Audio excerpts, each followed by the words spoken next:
Ash Sarkar, and with me tonight is Joris Lashen. Joris, how are you doing? I am very well, very excited to be with you this evening. Soldiers killing 2 unarmed Palestinian men. And a warning, some may find the video we're about to show you distressing. 2 Palestinian men are filmed trying to return to their homes in northern Gaza when they encounter a group of Israeli soldiers stationed in the ruins of a house. In the foreground of the video, one of the men approaches waving a white cloth. The other man turns around away from the soldiers. He also raises a white cloth before hurrying back in the direction he came from. At this point, the first man is then obscured by a building in the shot, but the second man is followed along the beach by an IDF armed vehicle. Again, he waves a white cloth at the soldiers. Moments later, the soldiers open fire and he falls to the ground. That has all the hallmarks of the military execution of an unarmed civilian, and yet the footage gets worse. An Israeli bulldozer arrives on the scene shortly after the man has been killed.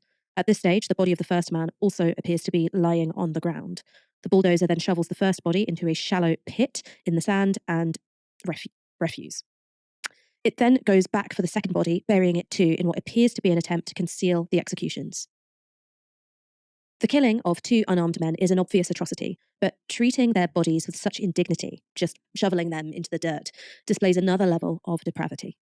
There have been other reports of executions by the IDF. The Israeli army has executed 13 children in and around Al-Shifa hospital, according to human rights organisation Euromed Monitor. The IDF has been operating west of Gaza City around Al-Shifa hospital for the last 9 days. It began with intense bombing of the neighbourhood surrounding the medical complex, followed by a siege of the hospital after 1,000 IDF troops encircled it. That's when the killing reportedly began. Euromed say their field monitors have received identical testimonies about the killings and executions of Palestinian children between the ages of 4 and 16. One such testimony was given by Islam Ali Salua, who lived close to the Al-Shifa hospital. The father of 2 boys, 9-year-old Ali and 6-year-old Saeed, he says his family was ordered to leave their home last Sunday by Israeli soldiers or face being bombed.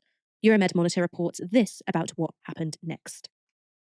As a result, the residents were forced to leave the area with a number of their neighbours and cross a corpse-strewn road that the Israeli army had designated for travel. Saluha said that they were only able to walk for tens of metres before they were suddenly exposed to intense gunfire, which targeted the 2 children, Ali and Saeed in particular. The children then fell in front of them, their bodies covered in blood.